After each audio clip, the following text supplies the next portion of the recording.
dalam nama Tuhan.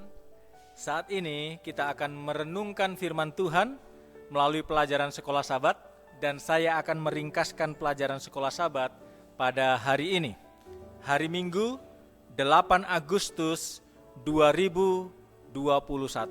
Tetapi sebelumnya, mari kita berdoa. Bapa kami yang bertahta dalam kerajaan sorga, kami mengucapkan puji syukur dan terima kasih Tuhan memberkati kami, menyertai kami. Saat ini kami akan belajar firman Tuhan melalui pelajaran sekolah Sabat. Kami mohon urapan kuasa Tuhan untuk kami mengerti dan kami boleh menerapkan dalam kehidupan kami setiap hari. Kiranya Engkau menyertai kami ketika kami belajar firman-Mu. Kami mohon ampun atas dosa dan pelanggaran kami.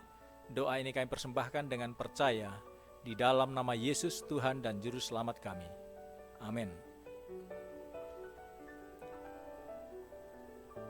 Saudara-saudaraku yang dikasihi dalam nama Tuhan, hari ini pelajaran sekolah Sabat kita berjudul Menghadapi Masa Lalu. Dan firman Tuhan pada saat ini didasarkan dari buku Kejadian pasal 41. Dan diceritakan di dalam buku Kejadian pasal 41 mulai ayat 50 sampai 52.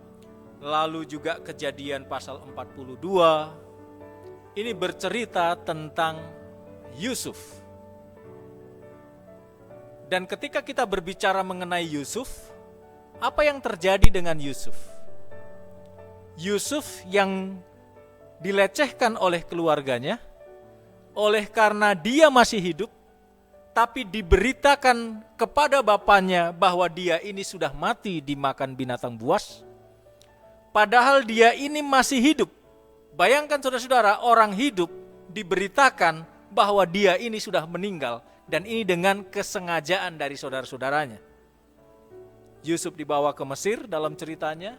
Lalu Yusuf ini juga pernah dipenjara. Tetapi Yusuf ini menjadi bagian dari solusi yang ada di Mesir. Dia bukan menjadi bagian dari masalah, tetapi dia bagian dari solusi. Oleh karena mimpi raja tidak bisa diartikan. Dan hanya Yusuf yang bisa mengartikan, dan itu semua oleh karena pengertian atau oleh karena kuasa Allah yang diberikan kepadanya. Sehingga Yusuf diangkat menjadi Perdana Menteri. Dia orang kepercayaan dari Firaun. Dia menjadi Perdana Menteri di Mesir yang mengatur segala sesuatu yang ada di Mesir. Dan pada waktu kelaparan, sebelum kelaparan itu tiba, Yusuf diberi pengertian yang luar biasa oleh Tuhan berdasarkan mimpi yang dialami oleh Raja Firaun. Dan dia bisa memberikan solusi.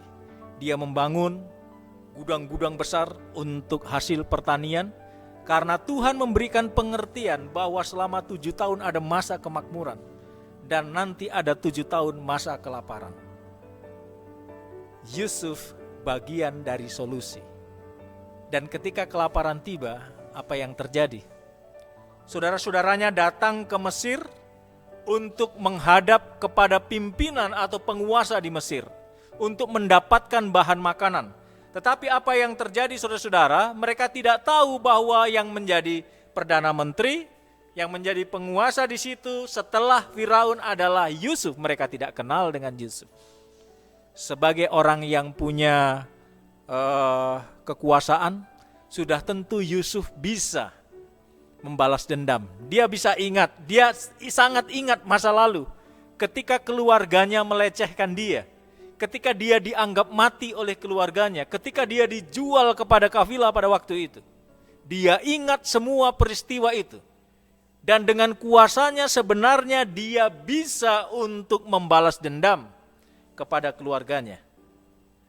Tetapi masa lalunya itu, di mana dia teringat tentang masa lalu, dia saat ini ketika dia mempunyai kekuasaan, dia tidak gunakan untuk membalas dendam.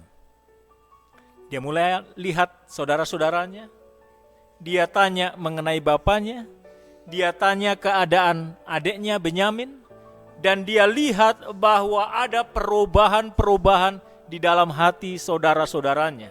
Ada penyesalan di dalam hati saudara-saudaranya. tentang apa yang sudah pernah dilakukan kepada Yusuf.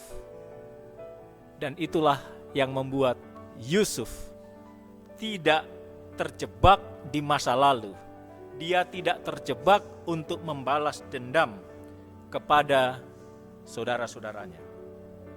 Di bagian akhir dari pelajaran sekolah sahabat kita dikatakan bahwa Yesus melalui darahnya telah membeli kita. Kita ini adalah milik Kristus. Dan sebagai keluarga, kita tidak boleh untuk melecehkan anggota keluarga atau orang lain.